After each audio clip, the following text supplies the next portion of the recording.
FIFA telah menetapkan Indonesia sebagai tuan rumah Piala Dunia U17 2023. Ketua Umum PSSI Erick Thohir mengatakan untuk ajang ini Bima Sakti ditunjuk sebagai pelatih timnas U17.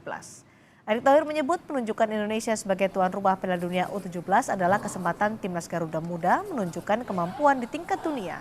PSSI telah menunjuk Bima Sakti sebagai pelatih timnas sepak bola U17. Erick menegaskan akan mengirimkan tim terbaik sehingga akan dilakukan seleksi di 9 kota dan latihan di Eropa. Tentu pengumuman yang dilakukan FIFA tadi malam adalah sesuatu yang tidak hanya kita wajib rayakan, tetapi justru harus kita perjuangkan. Ini merupakan kesempatan buat Indonesia. Rumah kita, panggung kita untuk Garuda Muda bisa mendunia. Jadi kita akan memberikan kepada Coach Bima Sakti dan nanti pasti kita akan diskusikan di Exco, mungkin ada pendamping lah. Ya, pendamping karena ini kejuaraan dunia, ya. Siapapun pendampingnya nanti kita diskusiin. Lalu kalau kita lihat juga untuk persiapan, ya kami akan mengirimkan tim terbaik. Siapapun mereka. Kenapa kita bikin seleksi 9 kota? Kenapa kita akan dilatihan di Eropa? Ya kita ingin buat tim yang terbaik. Penunjukan Indonesia sebagai tuan rumah Piala Dunia U17 diunggah akun Instagram resmi FIFA. FIFA menyebut Piala Dunia FIFA U17 2023 Indonesia telah dipastikan sebagai tuan rumah.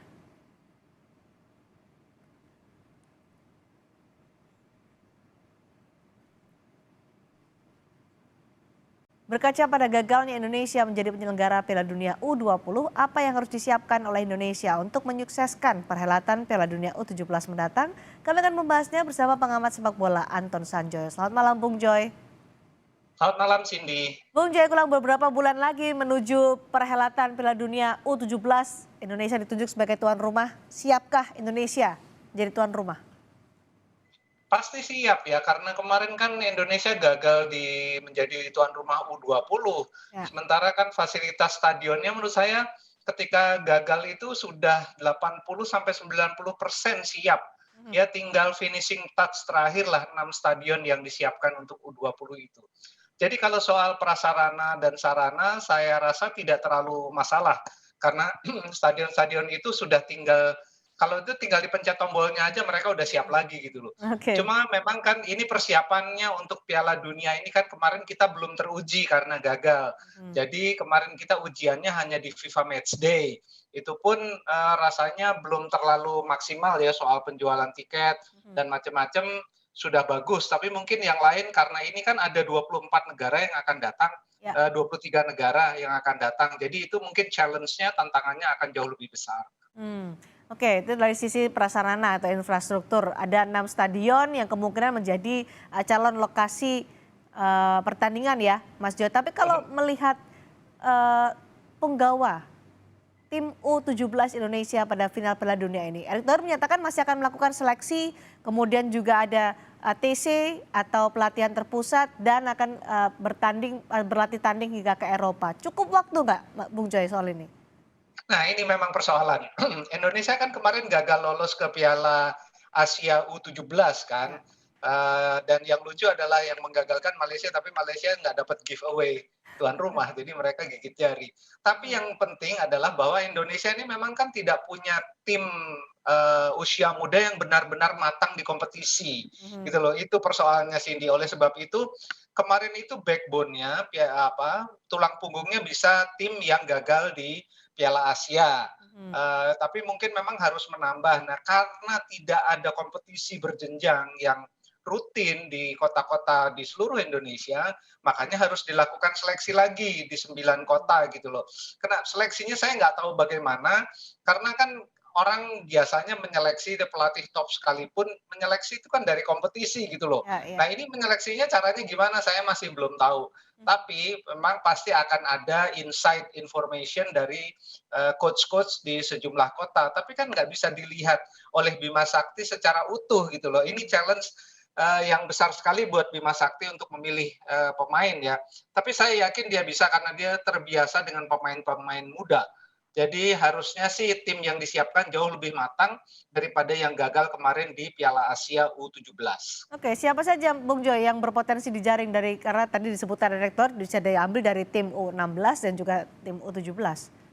Ya, backbone-nya yang 17 kemarin, tapi saya rasa ada beberapa kompetisi di kota-kota besar kan, Cindy. Saya juga tidak begitu hafal namanya karena mereka tidak terekspos gitu loh. Jadi Bima harus mencari benar-benar mencari orang per orang ya untuk melihat bagaimana kemajuannya setelah mungkin mereka tidak berkompetisi selama beberapa bulan kan, sehingga memang kondisinya harus harus dilihat lagi. Tapi untuk menyebutkan satu-satu menurut saya sekarang juga belum bisa. Bahkan Ya. kalau ditanya Bima pun mungkin dia hanya bisa menyebut 5-6 orang dari yang gagal kemarin di Piala Asia U17 gitu loh Cindy. Jadi memang masih butuh waktu cukup banyak ya untuk memilih tim ini. Ini kan November 5 bulan lagi Bung Joy, cukup nggak untuk bisa membentuk tim yang solid untuk Piala Dunia U17? Saya kira sore ini Bima Sakti dan kawan-kawan sudah mulai bekerja ya, mencari informasi tentang pemain-pemain yang sekarang hampir pasti tercecer ya, tercecer di banyak daerah gitu untuk dikumpulkan lagi, yang kondisinya juga saya yakin Bima Sakti juga nggak tahu kondisinya kayak apa gitu loh. Jadi 5 bulan ini akan berlari dengan cepat bagi Bima Sakti dan dia dalam 1 minggu ke depan sudah harus tahu definitif siapa-siapa saja paling tidak 40 pemain yang akan dia panggil untuk seleksi lagi nanti pada pekan-pekan selanjutnya. Oke, Bima Sakti punya pekerjaan rumah yang berat, banyak juga, tapi ini sudah ditunjuk oleh PSSI untuk menjadi pelatih tim U17 Indonesia. Soal ini bagaimana soal Bima Sakti dan gaya dia memimpin, gaya dia melatih gimana nih Bung Joy? Ya kalau dilihat dia kan pernah sukses dengan youth team ya, dia Ya. juga pernah jadi kapten Primavera gitu loh. Jadi soal kepemimpinan saya yakin dia sudah fasih karena sebagai pemain pun dia lebih banyak pakai ban kapten bahkan sejak dari Primavera. Dan saya tidak terlalu dekat dengan Bima, tapi saya dengar cerita dari Danur Windo yang betul gurunya Bima Sakti bahwa memang Bima Sakti ini kan tipe leader, tipe pemimpin di dalam dan di luar lapangan.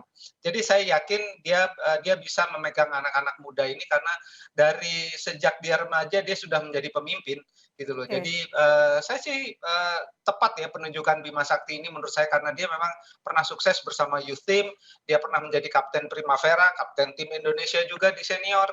Jadi harusnya sih dia bisa dan dia punya kemampuan untuk itu. Oke, Erick Thohir juga menyatakan nanti Exco PSSI akan mencari pendamping untuk Bima Sakti menghadapi Piala Dunia U17. Pendamping seperti apa yang cocok untuk Bima Sakti? Dan Anda menyebutkan tepatlah untuk bisa melatih tim U17. Tapi kalau pendamping yang melengkapi Bima apa?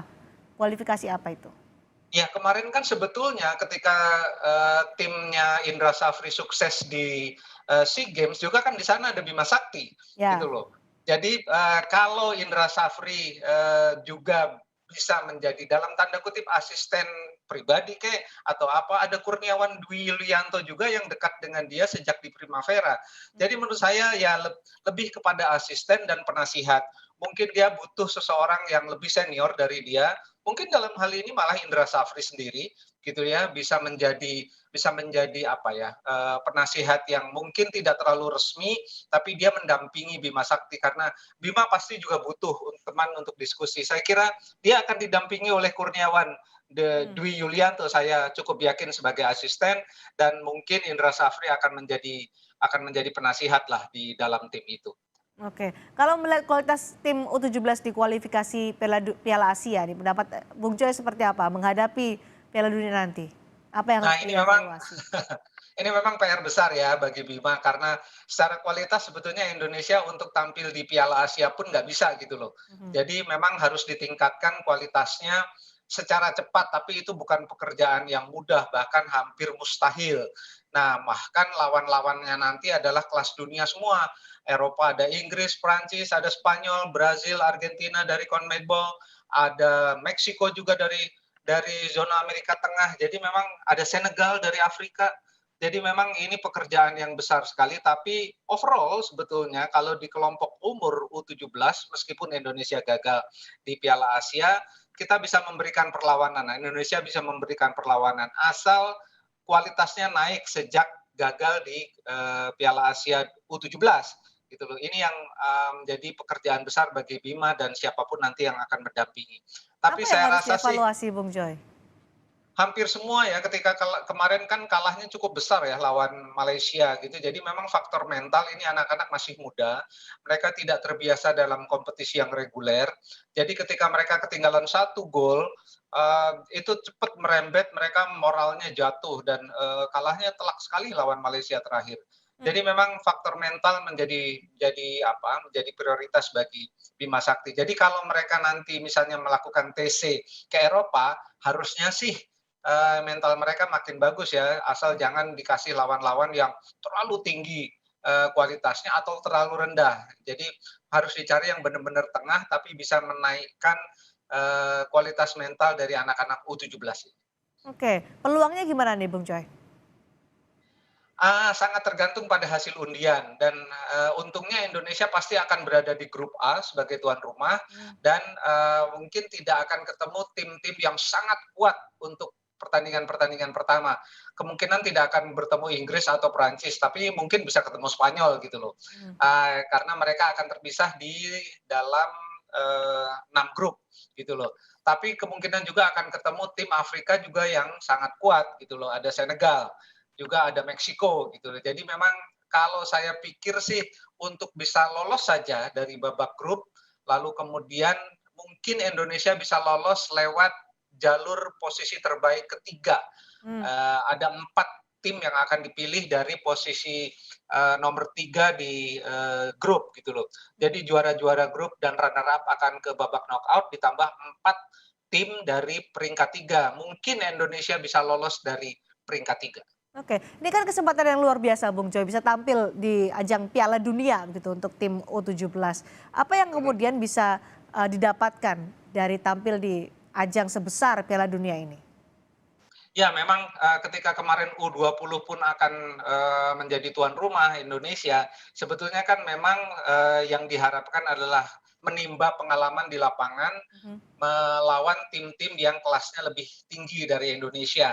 Baik itu kelas di FIFA, dalam hal ini yang diukur adalah timnas senior, tapi juga sebetulnya kalau kita bicara negara-negara seperti Argentina, Brasil, Inggris, Prancis, atau Spanyol, memang mereka itu antara kualitas tim A yang senior dan kualitas youth-nya tidak begitu jauh. Sehingga memang pengalaman bertanding dengan mereka ini sangat-sangat penting gitu loh. Dan bagi Indonesia sebagai penyelenggara tentu saja ini ujian ya.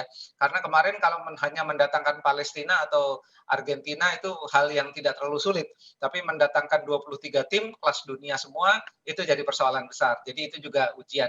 Tapi di lapangan bagi anak-anak U17 ini sungguh-sungguh pengalaman yang luar biasa. Apalagi kalau mereka ketemu tim-tim besar ya, seperti Inggris, Prancis, atau Spanyol, dan bisa menimba pengalaman yang luar biasa, sehingga mereka nanti ketika usia 19, 21, dan senior, mereka pernah punya pengalaman ketemu dengan tim-tim yang kualitasnya jauh di atas mereka. Akan ada 23 negara yang hadir di Indonesia di perhelatan Piala Dunia U17 dan kemungkinan akan digelar di beberapa daerah ya, Bung Joy pertandingannya. Ini apa Saya yang menduga ada di 6 kota yang tadinya ditunjuk untuk U20. Oke, ada 6 kota. Lalu bagaimana yang harusnya diperbaiki soal koordinasi antar kepala daerah supaya perhelatan ini berlangsung dengan lancar? Ya untungnya nggak ada Israel ya, Israel nggak lolos ini.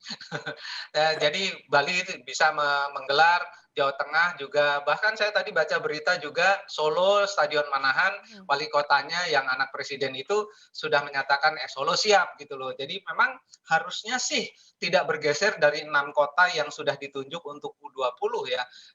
Si Jalak Harupat saya lihat stadionnya sudah sangat bagus, akses tolnya juga sudah ada ke sana, tidak lagi macet ke Sijalak Harupat. Manahan saya kira yang paling siap selain Gelora Bung Karno. Nah, persoalannya adalah Gelora Bung Karno ini ada perhelatan lain gitu loh. Jadi ini nanti yang akan jadi Berbenturan ya dengan PR. konser musik ya. Betul.